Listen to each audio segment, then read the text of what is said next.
Well, hello there. It's Jeremy from Video Gamers Oasis speaking. You've made it. Yes, you. You have made it to episode 17 in my podcast mini-series, The Lord of the Rings, The Fellowship of the Rings, Visual Companion by Jude Fisher. It's a reading and commentary. We're in the final discussion in this series. Quiz number 4, Q&A and review with my friend Hayden. We're reading pages 5 to 71 after we review the Dark Powers. We're going to have a little bit of a review on the entire book. So I hope you're ready with your cup of tea and your favorite cozy blanket. We're going to get started in just a few minutes. Stay tuned. Video Gamers Oasis on YouTube presents Podcast Mini-Series, The Lord of the Rings, The Fellowship of the Ring, Visual Companion, my reading and commentary. It's Jeremy from Video Gamers Oasis speaking on the very last episode, this time I mean it, episode of the podcast mini-series, The Lord of the Rings, The Fellowship of the Ring, Visual Companion, my reading and commentary. And then with my friend, online friend, and workmate, Hayden. How you doing, Hayden? I'm good, Jeremy. How are you doing? Great. I'm very excited. Did you have a happy New Year? We did, and it's time 2025. Let 2024 go and new things, you know. It's really Did you? Yes. Actually, I spent some time with the family and had some good celebrations. So very excited about 2025, and it's really great that we've that we're talking about the very final episode of this series podcast. I went through this series a long time. It's been several months, and it feels kind of refreshing, almost exciting, and there's a bit of a catharsis involved with these chapters of this book that we've been reading together and by myself as well. It's the new year, so we'll be ending the year sort of this book with the final subheading, this final discussion, the dark powers. It's kind of ending on a bit of a negative note, but you know that there's hope, just like in Star Wars 4, A New Hope. So we're going to talk about the final subheading or the final chapter of this book, The Lord of the Rings, The Fellowship of the Ring, Visual Companion, Jude Fisher. And I have some quiz questions for you, Hayden. So you got your thinking cap on? Ready to do a little bit of trivia? Ready to get the final quiz in. This is the final quiz, and we're going to get the answers and the questions as well. So see if you can test yourself. If you're listening to this on YouTube, test yourself before you listen to Hayden's answer, because he's very knowledgeable about Lord of the Rings lore. See if you can answer before he does. Test yourself. All right, Hayden, we're talking about the dark powers. These are the enemies of the forces of light, the bad guys, the villains of the story. And we're first going to talk about the introduction to the dark powers on page 62 and 63. This is quiz number 4, by the way. So, Hayden, for the first question, we have a fill-in-the-blank question. It's pretty straightforward. Fill in the blanks. The enemy has many spies in his service, many ways of hearing, ... even blank and blank, ... 2 points. Would that be birds and beast? Ding, ding, ding. You got it, Hayden. Yes, the enemy even uses birds and beasts. They can't even leave those poor little animals alone. They have to use them, have to let everyone in the army. They're not involved in anything, but they force them into the dark side. Okay, so the question number 2, Hayden. Yep. Name the location of the fortress that Sauron has rebuilt. This is for 1 point. What's the name of the fortress? That would be Mordor. The name of the fortress. No, the fortress itself. We know Mordor. Sorry, I thought you meant the location. My bad. There's actually that would fortress. Be Barad-dûr. And the answer is Barad-dûr. You got it. Which I actually have sitting right beside me as we speak. You got a model? Lego, yeah. Oh, awesome. You'll have to send me a picture. if you want, you don't have to. I could include it in the video, but if you don't have, of course, I can send a picture over. If you feel excited about it, I would definitely like to share it as sort of a snapshot in the video. So make sure to email pictures. For sure, yeah. Excellent. Oh, hi, this is Jeremy speaking from Video Gamers Oasis. Off the camera, taking a very brief break to look at Hayden's model of Barad-dûr in Lego. Just look at the finished product that he made. It was very well made, very detailed composition that he put together based on the infamous villain from Moauro, Sauron's fortress, Barad-dûr, from Lego. And while we're on the subject of Lego fortresses, Hayden also wanted me to show you his model of Rivendell. Yes, this is the fortress home of Elrond and Arwen. Another great Lego model based on a beautiful location from The Lord of the Rings, The Fellowship of the Ring. So the next question, Hayden, question number 3. Sauron's eye seeks his ruling ring, and he has many servants upon whom to call as his spies and soldiery. Name all of them, starting with the greatest and most fearsome. This is for 6 points. So starting with the most dangerous. Well, I guess his most dangerous ones would be the 9 riders or the Nazgûl. Very good. Any others? Well, he's orcs. Mm-hmm. They do have a cave troll. Cave troll, yeah. Yeah. But there's 3 more Uruk-Hai. Yeah. Yeah.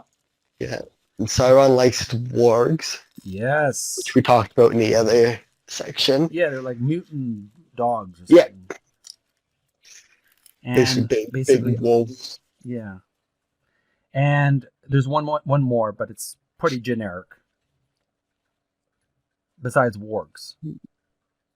It's what else it's would not there really be? it's not really a name. It's just it's generic, so it's pretty easy. So it's like monsters or something? That's it. You got it. You got all the questions. Okay. You got all the different creatures. So other monsters is I guess a general kind of I don't even know if it would be included in even in the movie.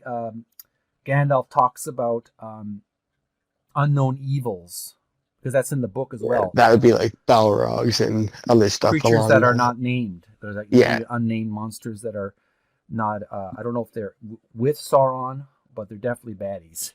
They're monsters. Ones that like hanging out with him. Yeah, they're kind of birds of a feather flock together. Yeah. All right, moving on to the 4th question. We have another fill in the blank. Now, I've broken this up into 3 parts, but they're all part of the same question. First cluster for question number 4, fill in the blanks. Orcs are not a blank space blank of Middle Earth, for they were originally created by the Dark Powers. Long ago in the blank age, blank were taken captive, blank and blank in the blank of the Dark Lord, until they had been blank from the most beautiful and noble of the world's folk into a blank and terrible new form of life, orcs. This is for 9 points. Okay, so can you figure that out? I'll break it up. Think of anything for the first part. Orcs are not a blank of Middle Earth. Yeah, that one's stumping me a bit. Okay. They're not a. Do you want me to move on to the next one, or something creature? They are not a. Okay, I want to tell you. Sure, yeah, you could tell me this if one. You want. Orcs are not a natural part of Middle Earth. Oh, I would. They're not natural. That one. Natural part. For they were originally created by the Dark Powers long ago in the blank age. That would be first age. They were. That is correct. First age. what next we have blank were taken captive. Who were taken captive? And that would be elves. Correct. Blank and blank in the blank of the Dark Lord. So what happened to them? They were blanked and blanked. They were tortured and it's pretty gruesome, but mutilation. Yeah, maybe? exactly. Yeah, mutilated. Muted in the something of the Dark Lord. The Dark Lord had something. A place. Dungeons. Very good. Yeah, these guys. Dark Lords love their dungeons. They love their dungeon. They're spooky. Just about every cartoon. I mean, you can thank, He-Man, Masters of the Universe, and Star Wars, and all these other fantasy shows can thank Lord Tolkien for making villains kind of like the villain who has the people the victims in a dungeon. It's just about in every fantasy story there's a dungeon. They love their dungeons. Yeah. It's something about dungeons. I think they got some kind of psychological issue. They all just love. They're kind of sadistic, until they had been blank from the most beautiful and noble of the world's folk. Until they had been twisted. They had been. Let me just read this out. They had been transformed from the most beautiful and noble of the world's folk into a. Into a what? Twisted and terrible form of life? I'm going to read this out.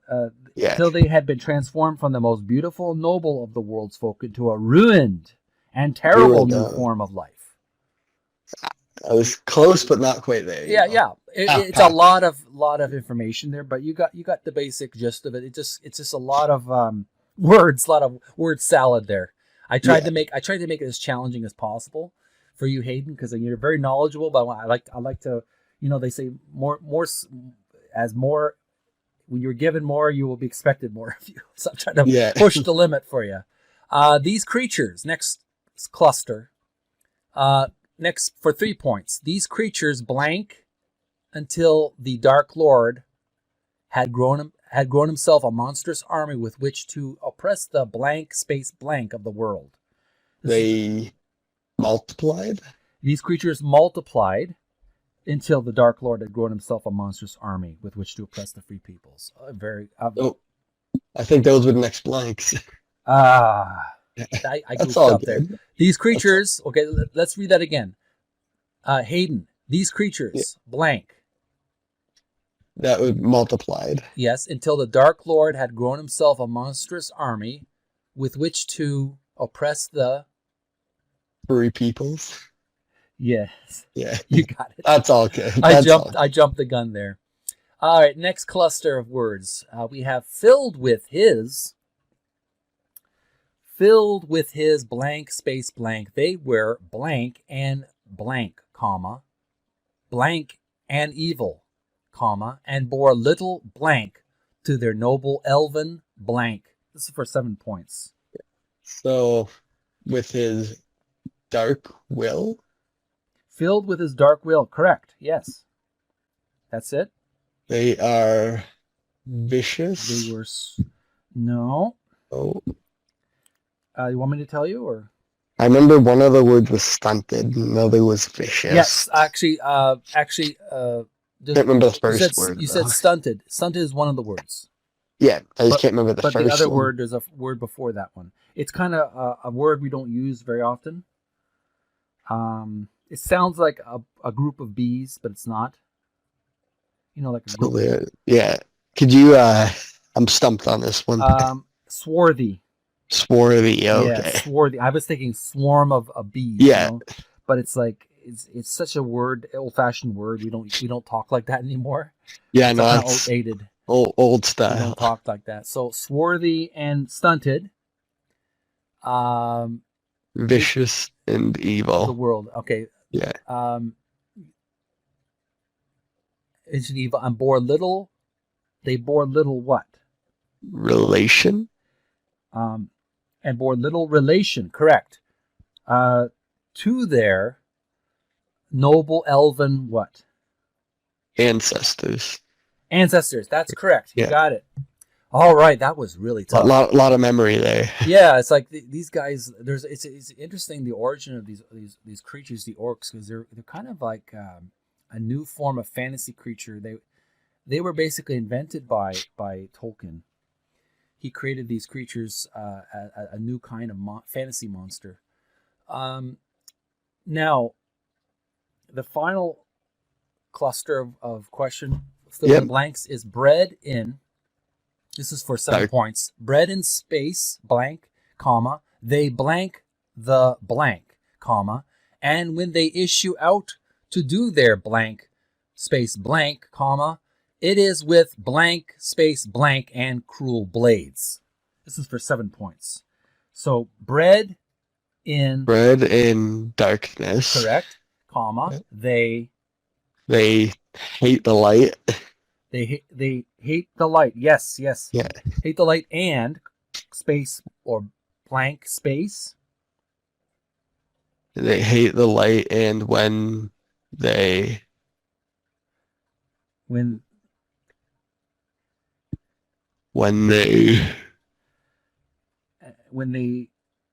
something, the masters will, when they carry out the masters will, when they issue out their masters will. Masters will, okay. With what? With a blank, space blank, and cruel blades. With 2 words. Demonic magics. Close. You had the demonic part is correct, but the second word is incorrect. You want me to tell you? Sure, yeah. Demonic energy. Energy and cruel blades. Almost there, but you're almost there, not quite. Overthinking. So these creatures had a very, very evil energy about them. It's like when you come into a room and you feel kind of icky inside. That's how you feel when you're with orcs. They make you feel icky and gross. All right, good job. Now we're on to some normal questions. Question number 5. Hayden, now in the Third Age, orcs have spawned such multitudes that they range widely across the world. Where have they been seen? Where locations? Well, they've been into Moria. They got the subspecies like Moria orcs, right? Okay. So we have definitely gone. We have 3 different locations listed here. Okay. 3 different so specific one of them locations, would be... and they're not. Moria is not listed here. I don't know why, but it's kind of weird. But is it the kingdom name? Maybe Khazad-dûm. The different locations. Yeah, Khazad-dûm is one of them. Can you name the other 2 locations that they've been found? Mirkwood. Correct. And I guess around Lothlorien. That's it. But not in. So they originate in Moria, but they are those locations they've been found. Well, Khazad-dûm is just the official name, right? Yeah, that's because that's. Oh, you know what? My apologies. You know, that's you got me. I thought you were thinking about more. For some reason, my brain was thinking Morgul. Okay. I'm thinking more. I'm thinking of the what's the location? Minas Morgul. Morgul. I was thinking Morgul, and you said Moria, and I got mixed up. And so you are correct on all points there. We got the 3 points there, Hayden. All right, moving on to the next question. We have question number 4.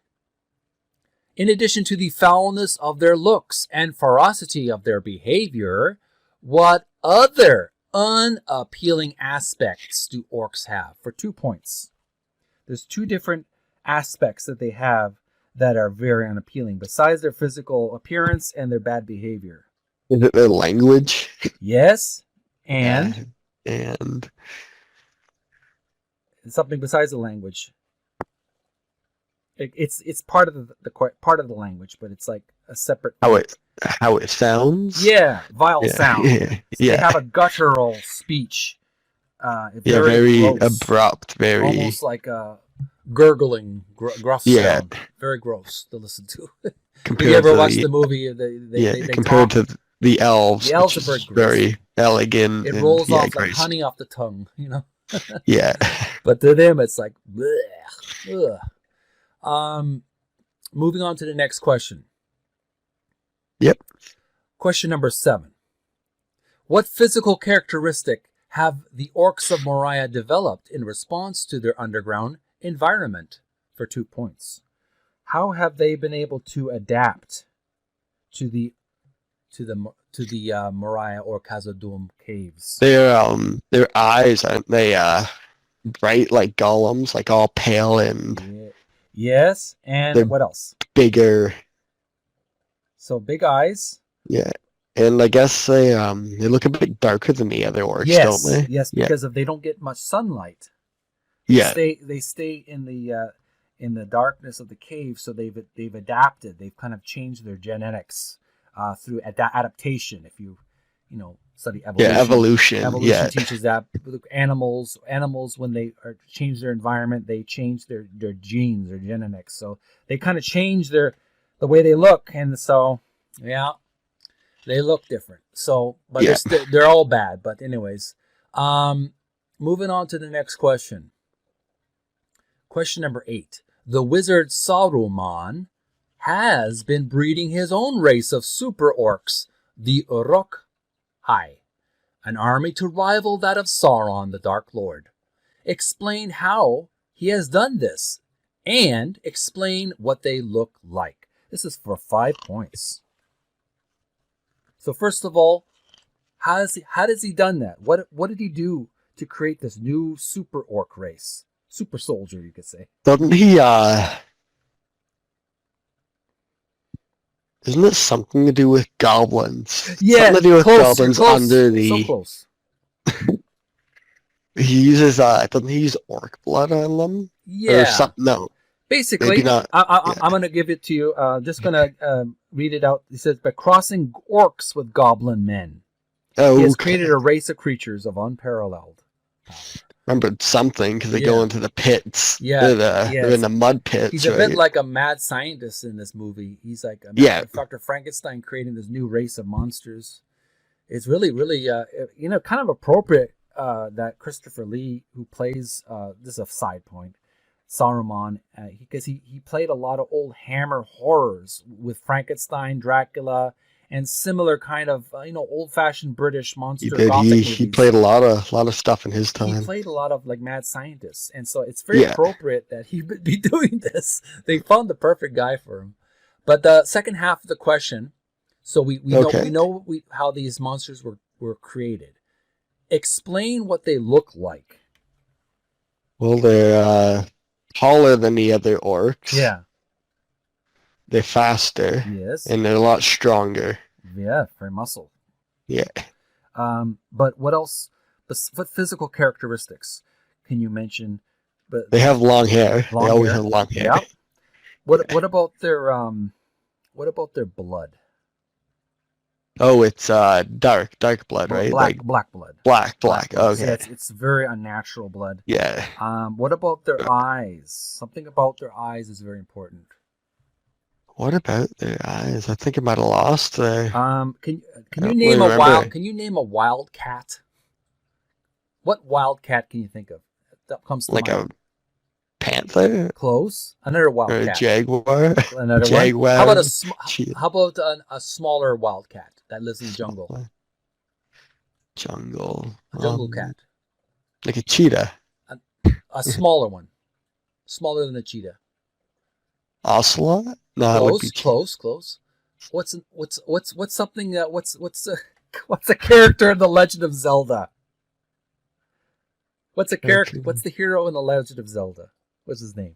Link? Yes! That's the name of a cat. It's called Lynx. Lynx. Okay, like the snowcats. So their eyes are like what? They have beady eyes, don't they? It says here, okay, I'm going to read it out. Oh, sorry, yeah. These are the Uruk-Hai, taller and straighter than men, massively muscled, black-blooded, you got that part, and lynx-eyed. So lynx is a wild cat. Just like the... So their eyes are very much like a cat, like a wild cat. They can see in the dark. They're genetically designed to be like the perfect hunter. Yeah, so, don't think I would have gotten that one. That's okay. I'm really splitting hairs. I mean, I almost feel like I'm like a super duper petty nerd here, trying to get every little detail here. But I It's like better to get all the better to be information. more accurate, Yeah, right? it's fun. I kind of like this kind of stuff. Some people don't enjoy splitting hairs, but I do when it comes to geeky stuff like fantasy and science fiction. Yeah. Okay, so we basically figured out what they look like. Question number 9. The URAK-Hai are a fearsome fighting breed. What weapons do they use? 2 points. What Well, weapons they do they use use? they kill Boromir with the bow, shoot him about That's one weapon they 10 use. times. Yeah, they Yeah. covered or they riddled him with arrows. Yeah, Well, just kept going. yeah, And then they also have the pointed swords. yeah. Yeah. Oh, what's the opposite of crooked? Like straight. Yes, so they had straight bladed weapons, Oh, okay, yeah. swords. But basically, you got it. They have these human. If I look at the photograph, one of the Uruk-Hai has a sword that almost has a bent point. Yeah, like right at the tip. At the tip, so it's bent Yeah. backwards. Interesting kind of design. These are like big butcher blades. Yeah, Yeah. they're very much hack and slash kind of. Yeah. They're different style. They're more like brutal and forceful, but skillful at the same time. They're not clumsy. They have like the main leader has a bow and arrow, and he's very skillful with his. That's why he has these eyes that are like a cat, because he can see very well. He has very good vision.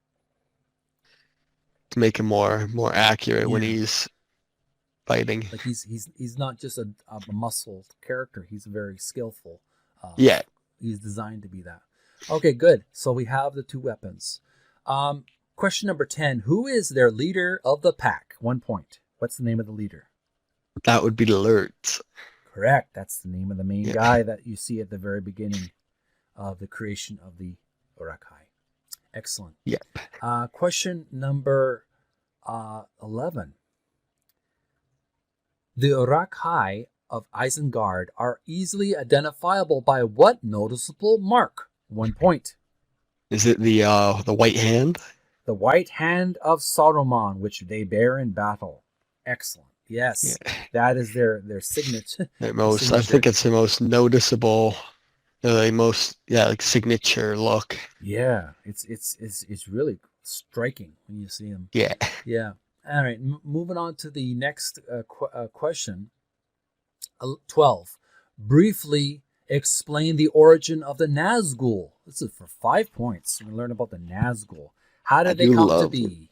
I do love the Nazgûl. 5 points. Sauron, he makes the 9 rings and he tempts them with it. Yeah. Well, they're the kings and noblemen, right? Yeah, they're very they have royalty. He gives them promises and gives them these rings, and then as soon as they start wearing them, they get corrupted by them, and then eventually they turn into like the shadows. Excellent. Yeah, so it says he gave the 9 powers, the rings of power, to these great kings of men. They took the rings without question. They didn't even bother, they Can trusted I ask him. a little bit more about? Can I talk to my lawyer about this stuff, or what's the small print here?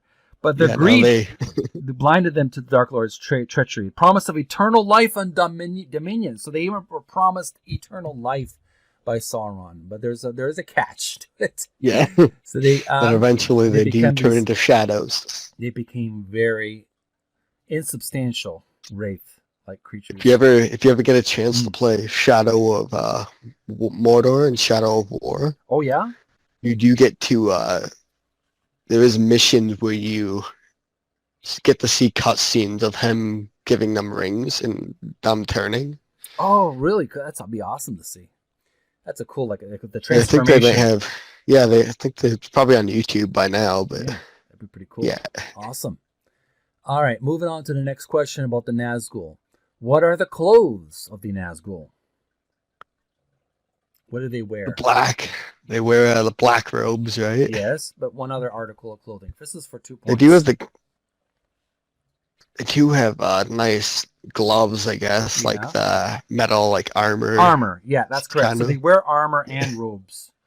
So they're kind of armored up for war, like they're battle ready. Yeah. Okay, that is the question for that. Question number 14. Because they are mounted on fearsome horses, what are the Nazgul known as? The Black Riders. Yes, they are. It's infamous, very terrifying. Yeah. And you hear the Black Riders are here, And you hear the scream. You hear the scream. It is terror. It's time to be afraid. It's time to be scared. Because it's like, especially when Frodo is being chased by these good dudes in the movie. And it's really, really, really terrifying. And when they're running towards, when they're on Bree. And, yeah, it's scary. And they're always after him because they want that ring. Question number 15. List all the weapons of the Nazgul. There are a total of 5 weapons that they use, physical and non-physical. So that we're going to include, as well as the physical weapons, the non-physical weapons. So what are the 5 weapons of the Nazgul? Well, no, they use the Morgul blades. Mm-hmm. Like, that's what, Frodo gets stabbed with. I guess it's more of a dagger. I guess it'd be a small sword. Okay, that'd be one. Yeah, then they have they use maces sometimes. Mm-hmm. Yeah, 2, 3, you mentioned daggers. You mentioned more maces. Very good. Yeah. What about, what other weapons besides daggers, maces, and swords and daggers, maces and swords and maces? What do they use besides? I guess they have their black breath, like black breath, yeah, poison. And fix with despair and terror. Yeah, or gets touched by it.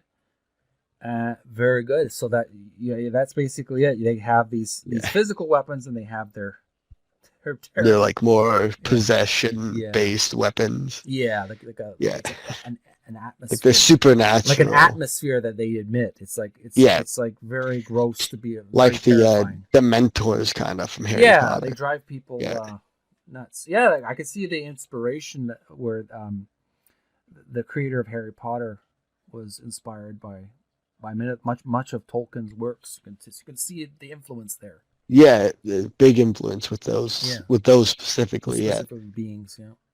All right.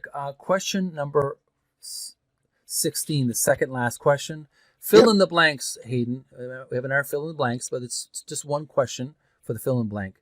Question number 16. No weapons can harm them except for those blank made by the blank, comma, and any blank that blank them will blank. This is for 5 points. So this is it would be no weapons can harm them except for those made by the elves. Yes. Very good. And any blank that blanks them will blank. Yeah, any blade that Oh, sorry. Any blade that touches them, I guess. Yeah. Or hits them will vanish, disappear, break. I'm gonna read it out. I'm gonna read it in completion. No. Okay. No weapons can harm them except for those made by the elves, and any blade that strikes them will perish. So they're immune to any weapon except the weapons of the elves. Basically. Yeah, those are like the mortal enemies. Yeah, they are like, it's like their weakness. The elves are like their only weakness. Like we see in the movie, Frodo has been poisoned by one of the blades of the Nazgul, so he's being carried by Arwen on a horse, and they're approaching closer and closer. She runs over a river, and she says, "You want him? Claim him." And that's when the waterfall comes over, right? She makes a water spell. I think she creates these anthropomorphic horses, these water horses. Yeah, because you can see them as the waves go by, as they crash. That was an awesome scene. I love to see that. It just washes them away like laundry. That was a great scene. Yeah. That was awesome. In my opinion, that was Arwen's my favorite character from Steve Tyler's daughter. That was my favorite performance that she did in movies. She was Steve Tyler's daughter, by the way. Liv Tyler. Liv Tyler's awesome. Yeah. All right, question number 17. Where have the Nazgul been seen recently? 1 point. Would that be in the Shire? That is correct. The Shire is the location. We are talking about Fellowship Yeah. after all, right? We're talking about the Fellowship, and that these guys are in the Shire, and so there is definitely a lot of fear and trepidation for Frodo. He's got to do something about these dudes, these bad dudes. Like say, and they're chasing him pretty much from the get-go. Yeah, they're always on his heel. They say clicking. What do they call chasing his heels or nipping at his heels. Right on his heels. And there you have it, folks. That was the questions for the Dark Powers. Hayden, thanks so much for helping me with these questions. You're welcome, Jimmy. Anytime. Well, I really had a good time, and I appreciate your knowledge of the trivia. It's a lot of fun. This story can have there's a bit of a timelessness to these stories. There's something very even though they take place in a medieval kind of fantasy world, there's something very timeless about these stories that you can relate to even today. You can find I often find watching these stories, these fantasy adventures, I find myself relating to the characters, even though I don't look anything like them. I relate to them because they go through struggles. Right? They go through struggles where they have to battle evil, and they have like a terrible quest, like a terrifying quest that they have to fulfill. And it's like Frodo has a great burden on his shoulders, carrying this ring all the way to Mordor, and it's like I relate to that. It's these are characters that you can really find a lot of. Even if you can only find, there's always one or two traits in each. Yeah, and so that's why I love these mythologies, these stories, because they can really they take us out of the modern world and they take us to another world, and there's a lot of great characters and a lot of adventure and fun. So we're probably going to continue on, like you said, Hayden, with the Two Towers. I'm going to get myself all set up for that. I'm going to start another podcast mini-series where I read the Two Towers. So you'll have to, if you want, you just let me know, and we can get started in the future. Well, that would be awesome to talk about go through arranging a discussion about the quiz, the trivia questions and discussions. Yeah, it'd be awesome to go through the Two Towers also. Okay, yes, I'm looking forward to it. So there you have it, folks. That was the Lord of the Rings, the Fellowship of the Ring podcast mini-series. And that, my friends, was our discussion with Hayden. We finished the chapter on the Dark Forces. We learned about the orcs, the Nazgûl, the Uruk-Hai. Now we're going to have a quick review of our entire book. I know what you're thinking, oh my God, didn't he already do this? We're not going to take too much time on this. We're going to briefly just overview what we looked at. Beautiful front cover. And the page 5, we learned about the history of the Rings of Power. We learned about how there was 3 rings for the Elven Kings, 7 for the Dwarf Lords, 9 for the Mortal Men, who became the Nazgul, by the way. We learned about the 1 for the Dark Lord on his throne, and how Gandalf was reading the ring after it was in the flame, because he pulled it out with a pair of pliers, and in Frodo's home. And then we learned about the last alliance of elves and men, a little bit of history of Lord of the Rings. Here we have Elrond in battle, allied to the human armies, the elves and the humans united against Sauron. In this chapter, we learned about how Isildur, after chopping off the finger of Sauron, he obtained the One Ring and had an opportunity to throw the One Ring into Mordor, the lava pit, but was overcome with temptation, and he hung on to the ring, thinking he could use it for Gondor, for his empire, even though Elrond emphatically said, "Destroy it, throw it into the fire," but he refused to listen to Elrond's wise advice. Moving on to the next pages, we learned on page 8, we learned about the hobbits, how they are peaceful farming folk. All they like to do is work on their farm. They have grassy hillsides. They love their hobbit meals of breakfast, second breakfast, 11z's, luncheon, afternoon tea, and supper, supplemented with plenty of snacks in between. They like to sit at the Green Dragon, many of the men do, and smoke their pipe weed, which is a sort of a fantasy version of tobacco in their world, at the Green Dragon. And they do not like to travel, with the exception of Bilbo Baggins, who is very much adventurous. We learn about the markets that they have, where they sell vegetables, fish. They have meat markets. They have egg markets. Basically, it's like your market corner store, or your your downtown market you can go to, where you can buy fresh eggs and fresh vegetables straight from the sellers or the farmers. And on the next page, on page 10, we learn about Bag End. It's a hobbit hole. It's a home built underground with an entrance on the side. This is where Bilbo Baggins lives.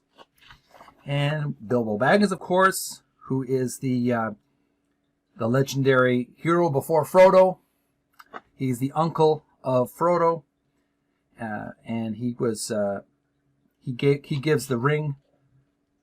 He originally was the one who obtained the ring from Gollum in the Hobbit story, and he gives, I believe, Frodo a chain mail of that magical metal that's very durable, that the dwarf king Theoden gave him. So for her, he had this great adventure. Frodo Baggins, of course, was the nephew of Bilbo Baggins. And as I mentioned before, Mithril was the metal mined by the dwarves. And it is very durable. He obtained it from his uncle before he went on his quest. He also got a nice sword. Sting, he called it. The sword is called Sting, and it is a sword that glows blue whenever there's orcs around. It's an elven weapon. That's 14-15.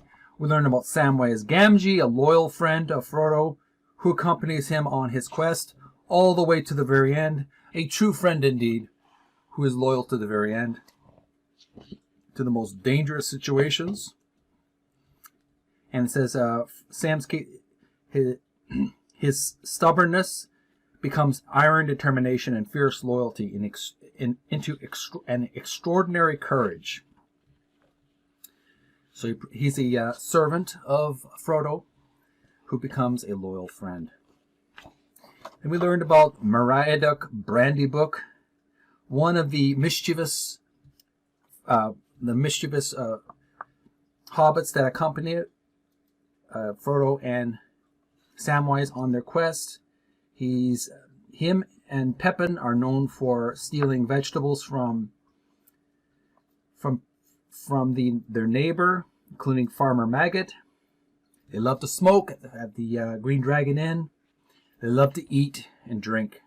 They're very much pleasure-minded hobbits. Pipeweed, learn about pipeweed being a garden variety of Nicotiana, a pipeweed that grows in corners of Middle Earth. Here's some photographs of Merry and Pippin. Of course, here's Pippin as well. He's more of the quiet, gentle version of the two. A little bit reminds me of the two of them as Laurel and Hardy. Hardy being the more aggressive one, and Pippin being the more docile, gentle of the two. So they two cause a lot. The two of them cause a lot of practical jokes, but they turn out to be great heroes in the end. And Hobbit's feet, we learned about Hobbit's feet. They have thick, leathery soles and furry uppers to protect from the cold. And then we learned on next page, on page 22 and 23, we learned about men. We learned how the High King of Gondor and his son Isildur joined with the elves to battle Sauron and his armies. We know what happened after that. Isildur succumbed to the ring. I like this quotation. There is weakness, there is frailty, but there is also courage, honor to be found in men. So here's a battle here. We learned about the battle earlier that they had. And it's depicted in the beginning of the movie, Lord of the Rings, Fellowship of the Ring. Of course, here is, you'll see a sneak peek of Boromir. You'll learn more about him in a few seconds. Bree, of course, is the town where hobbits and humans can socialize together.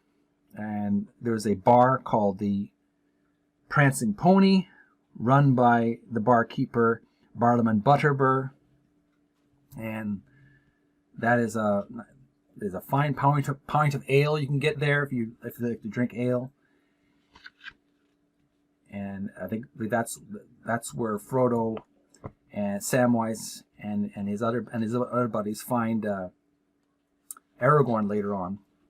Aragorn on page 27 here is in disguise here with a hoodie and a pipe. He likes to hang out at the Prancing Pony, but here is what he really looks like. He's a gallant, handsome warrior. He's a ranger, kind of rough around the edges, wearing leather armor and his sword. Of course, he is actually the true king of Gondor.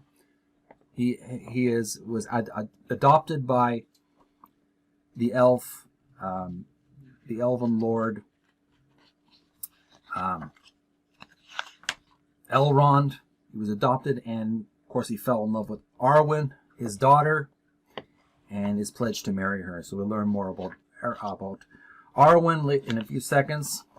Boromir is the eldest son of Denethor, the current steward of Gondor, who holds the high seat of Minas Tirith, capital city of Gondor. He doesn't believe that Gondor has a king. He is very, very black-pilled, you can say that terminology. Very, almost very pessimistic about kingship. But he believes that the One Ring could help their kingdom. That's why he's tempted to take the ring from Frodo. Of course, we know what happens to him in the end. He gets riddled with arrows by one of the Uruk-Hai, but he dies a noble death. He turns out to be a great hero, even though a flawed hero. Tragic hero, you could say. And moving on to page 30 and 31, we learn about the elves.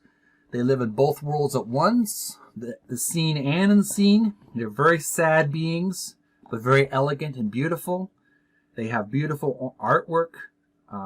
Their castles and their temples and their palaces are extremely ornate. They are known for making beautiful weapons, the sharpest blades in all of Middle-earth. And they're very proficient with magic because they're very in touch with the spirit realm. They're very in touch with spirituality. So they kind of balance the scales between physicality and spirituality. And here's an illustration of Elrond in his palace. And moving right on to Elrond, page 32 and 33. He is the Elrond is the son of Arundel the Mariner and Elwing. He is a legendary healer and guardian of the vast store of elven lore. He's the bearer of Vilya, the Ring of Air, one of the three great elven rings that were forged in the Second Age of Middle-earth. He's half human, half elf, and he is ruling over Rivendell as the Lord. His daughter is Arwen. He helped battle against Sauron in the first stage. He's very old, very wise. He doesn't look old. He looks very young for his age. And then in the next pages, we looked at the map of Middle Earth. I encourage you to look at the link in the description. I provide a link where I go through all the locations of Middle-earth in detail, in very in-depth, nerdy detail. So make sure to check out that video in the description below or on the video. There's an illustration of Frodo, Samwise, Merry and Pippin running away from a dark rider or a black rider. We'll learn more about him later. Arwen, of course, is the beautiful, graceful, and ethereal daughter of Elrond. She's a really great, really gorgeous young lady, but very graceful.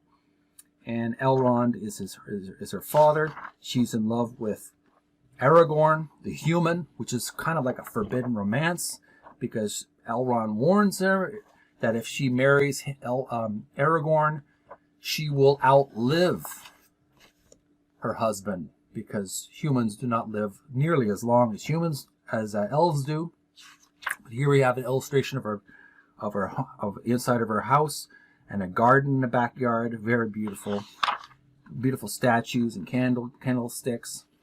Moving on to Legolas on page 42 and 43, the valiant and brave hunter elf. He belongs to the woodland elves, which is different than the Rivendell elves. They are more like they live in the woods, and he has unusual, almost supernatural or preternatural ability to walk on snow, to walk in such a silent way that he does not make sound. Very stealth walker, and he's able to look at the environment, see long distances as well when shooting the arrows. Bow and arrow, of course, he has the twin elf knives, and he helps Frodo on his mission to protect him. The Lothlorien, the Golden Wood.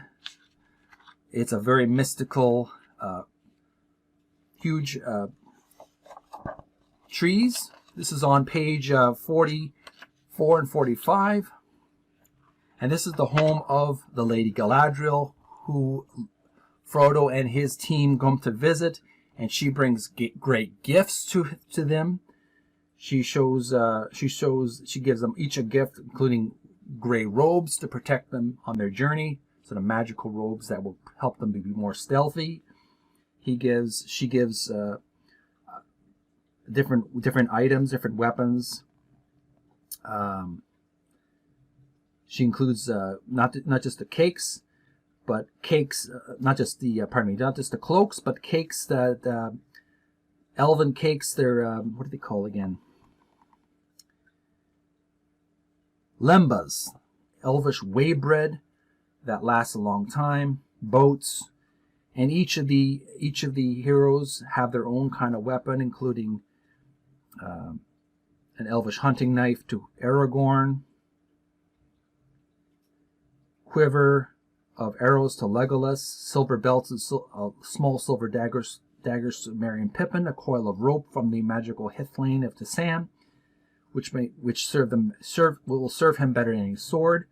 Frodo, a crystal phial containing the light of the legendary Rivendell, which will light the darkest places when all of the lights go out. He will need that when battling a very large spider later in the movie. And in page 48, we learn about the dwarves, the stout but very small but powerful warriors that live in the mountains. They actually live on underground corridors and fortresses in the mountain, and they mine for gold and precious metals and other precious jewels as well. They are known for being gold hungry and greedy. They also look for mithril. Mithril is their major export, which is what they make chainmail armor from, which is virtually indestructible. And they have a hostility toward elves. Dwarves and elves just don't seem to jive together. And we have Gimli. We have the heroic Gimli. Because we know from a previous study that the dwarves were known for being, of course, having animosity with the elves. But they also ran away when the elves were battling Sauron. They ran away into the mountains to hide. Gimli kind of breaks that cycle, vicious cycle of elves and dwarves not working together, because he actually works with the elf Legolas, reluctantly of course, and was able to help him on his battle against Sauron. He's known for being fully armored with his mithril armor, chainmail, gray cloak of course, leather armor. He wears he has weapons of various types of sizes of axes, double-headed battle axe as well, which he obtains in Khazad-dûm. He's very gruff, but it's more of an exterior, because he's a very kind-hearted and loyal friend to Frodo on his journey. Learn about Moria, also known as Khazad-dûm, guarded by a magical door, which is made of a type of metal, pale silver metal. I'm trying to remember what it was called, but it had all these sigils on it. Crowned with 7 stars, 2 trees surmounted on crescent moons, and a single star of House of Fëanor, all shine out. And it's a magical door that will only open when the words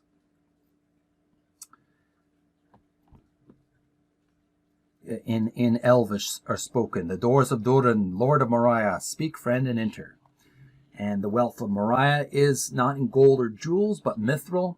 So it's a very abundant source of mithril silver, which is the metal that they use to make their armor, which is extremely more durable than steel. Of course, when the team of good guys entered Moria, they were met with goblins and orcs, very nasty intruders.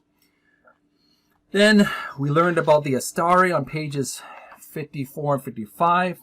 These are the Maya, beings of extreme age, older than Middle Earth, sent by the Valar to battle against Sauron. And we learned about Gandalf the Grey, the kindly old man who's actually a Maya in disguise, who comes to help Frodo on his mission, his quest. He's got many weapons, including Glamring the sword, as well as a staff, and his magical power, magical spells, which he uses for good, the protection of his friends. And we learn about Sauron the White, the wisest of his order, of the order of the Ishtari. He lives in a gigantic tower, a black obsidian tower, and he is very mysterious. He knows great knowledge of esoteric occult knowledge, and he tries to find ways to battling Sauron by learning everything he can about the Dark Lord and his magic. So he's very much into the dark side of magic. Gandalf is more leaning to the light side. Saruman is very much, at first, appears to be a good guy who researches bad stuff for the sake of good, but as we learn later on, he has a big obsidian room here, temple or throne room, where he sits down. We learn kind of the opposite, that he's not to be trusted. Page 62, we learn about the dark powers and how the different forms of monsters that work for Sauron, including the Nazgûl, the URAK-HAI, the trolls, the wargs, and other monsters. We learned about the orcs, who were formerly elves. They were once beautiful elven beings who were warped and twisted by the Dark Lord into these mutant creatures that were very violent and misshapen, as you can see here. And the Uruk-Hai, of course, big spoiler. Saruman was working on the Uruk-Hai, supposedly to work against Sauron's forces, but he actually works with Sauron. He has a sphere, or a palantir, Scrying Stone, which he contacts the spirit or the life force of Sauron. And Saruman builds these Frankenstein monster-like creatures called the URAK-Hai, which are a combination of, as we learned before, orcs and goblin men. They're super intelligent, super powerful, muscular, lynx-eyed, as we learned before, eyes of a cat. They work during the day or nighttime, and they use bows and arrows as well as long, straight-edged swords. Very dangerous creatures that chase Frodo and his team. We learn about the Nazgûl, the 9 servants of Sauron. These are formerly, as we mentioned before, as Hayden mentioned before, they were formerly kings who were tempted by the dark side. They were tempted by Sauron to become immortal beings, so they were given the opportunity to take these rings that Sauron gave them each, and they became faceless, formless wraiths, dressed in armor and black robes, and they're enslaved by Sauron because Sauron wants to have the one ring back in his clutches, wherever he may be. These creatures are very dangerous. They have, in addition to their deadly poisonous weapons, which can poison people like Frodo in the movie, they also have poisonous breath, which can cause great despair and terror to who are touched by it, and no weapon can harm them except for the weapons of the elves, as we learned before, as Hayden mentioned in his answers. And they are near the vicinity of the Shire, so they are approaching. So it is really, the time is getting tight for these for the good guys in this story. And that is, my friends, that is the ending of the book. I kind of skimmed through all that stuff just to get some closure, but I'm very happy to get through that book. I had a good time reading it. I had a good time. I hope you had a good time learning about the movie, The Lord of the Ring, The Fellowship of the Ring. Of course, this does not replace the actual book by Tolkien. I encourage you to get the book yourself. I would like to read the book again. Actually, I would like to read the book for the first time. Everything I've learned from The Hobbit, the book, and from the movies, but I haven't actually read the books myself. Big embarrassment for me. But I'd like to get into this book myself, the actual novel source. I encourage you to look into the source of these great stories, these great mythologies. But I had a good time learning about the movie itself and the characters in the movie. Peter Jackson put a lot of work into this movie. So that, my friends, marks the ending of this podcast miniseries, The Lord of the Rings, The Fellowship of the Ring, a visual companion by Jude Fisher. It's a great book. I'll provide a link in the description where you can buy the book yourself and buy it online and get it to your home and read it, add it to your collection. Thanks so much for watching. If you like fantasy and mythological stories of heroes and villains and monsters, please send some likes and loves. I do appreciate. Subscribe, click the notification bell if you want more content like this. This is mainly a video game and gaming history as well, YouTube channel, but I get into fantasy stories as well. If you want more content like this where I look into fantasy stories and fantasy movies, please let me know in the comments, or just send some likes and subscribes. Click the notification bell for more content. Have a great rest of the year 2025. I'm going to provide some more interesting content in the future. If you like fantasy games, I got some more gaming coming to you very soon, including I already have a Magician's Initiation, a let's play. It's a very old point-and-click adventure game. I also have King's Quest, all three of them, 3 installments of King Quest 1, 2, and 3. I did a walkthrough of that old classic fantasy adventure game. I have some other fantasy-related content, gaming as well. If you want to see more of that, check out my videos on Video Gamers Oasis. Thanks for watching and have a great year. Bye for now.